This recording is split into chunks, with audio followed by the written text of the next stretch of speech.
Welcome back to my channel Aksha's activities. இன்றைக்கி நம்மளுடைய சேனலில் என்ன பார்க்க போகிறோம் அப்படின்னா பிரியாணி எப்படி செய்கிறதுன்னு பார்க்கலாம். ஸோ ஃபர்ஸ்ட் பிரியாணி பண்ணுறதுக்கு குக்கரில் கிராம்பு, பட்டை, பிரியாணி இலை, சோம்பு ஆட் பண்ணிக்கிட்டோம். நெக்ஸ்ட்டு பிரியாணிக்கு வெங்காயம் ஆட் பண்ணிக்கலாம் அண்ட் நல்லா மிக்ஸ் பண்ணிக்கலாம். ஸோ நெக்ஸ்ட்டு வந்து தக்காளி ஆட் பண்ணிக்கலாம்.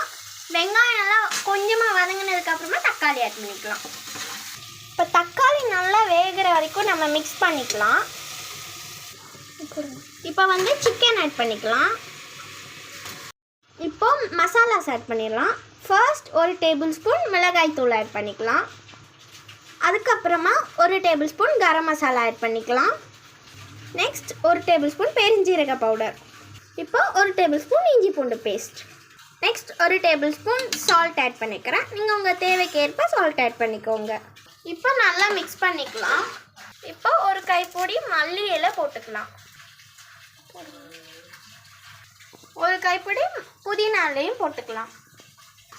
இப்போ நல்லா மிக்ஸ் பண்ணிக்கலாம். அந்த மசாலாவோட 2 கப்பு தண்ணி ஆட் பண்ணிக்கலாம். தண்ணி ஊற்றுனதுக்கப்புறமா டேஸ்ட் பண்ணி பார்க்கணும். உப்பு கம்மியாக இருந்துச்சு, ஸோ நான் கொஞ்சம் உப்பு ஆட் பண்ணிக்கிட்டேன். ஸோ கொஞ்சமாக சிக்கன் மசாலா ஆட் பண்ணிக்கிறேன். இது கொதிக்கிற வரைக்கும் நம்ம வெயிட் பண்ணலாம். தண்ணி நல்லா கொதிச்சிருச்சு. ஸோ நம்ம இப்போ அரிசி ஆட் பண்ணிக்கலாம். ஸோ இப்போ குக்கர் மூடிட்டு ஒரு விசில் நம்ம வச்சிடலாம்.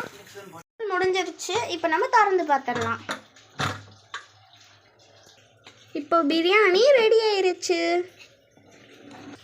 ஸோ இவ்வளோ தான் ஈஸியாக டேஸ்டியாக நம்ம பிரியாணி செஞ்சிட்டோம். ஸோ இந்த வீடியோ உங்களுக்கு பிடிச்சிருந்துச்சுன்னா மறக்காமல் லைக் பண்ணுங்கள், கமெண்ட் பண்ணுங்கள், ஷேர் பண்ணுங்கள் அண்ட் நம்மளுடைய சேனலை சப்ஸ்கிரைபும் பண்ணிடுங்க.